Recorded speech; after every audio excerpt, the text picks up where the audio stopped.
এটা হইছে ভর্তা, এটা হইছে গড়ি মাছের ভর্তা বাগার দিয়ে বানাইছি। এইটা আমার মনে হয় পৃথিবীর সবচেয়ে মজার ভর্তা।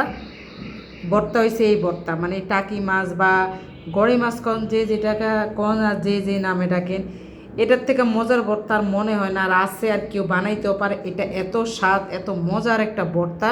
তারপর এই জায়গার মধ্যে এটা হইছে চিলি চিকেন আর কি। আর এটা হইছে আর কি এই কি জানি বলে, এই যে বড় বড় যে কাঁচামরিচগুলো আছে না, ওগুলো আর কি, ওগুলোর ভিতরে চিকেনের পুরো ঢুকাই, তারপরে এই মোজারেলা চিজ দিই, তারপরে বানাইছে। আর এইটাও অসাধারণ হয়েছে, অসাধারণ।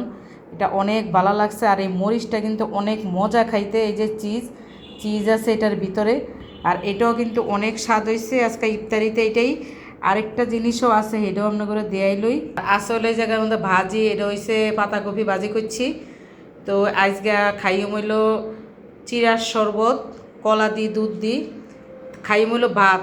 তো এই পাতাকপি ভাজি করছি খাইও আর কি আগে, এটা খাইও আর কি আগে, তারপরে ভাত খাইও আর কি।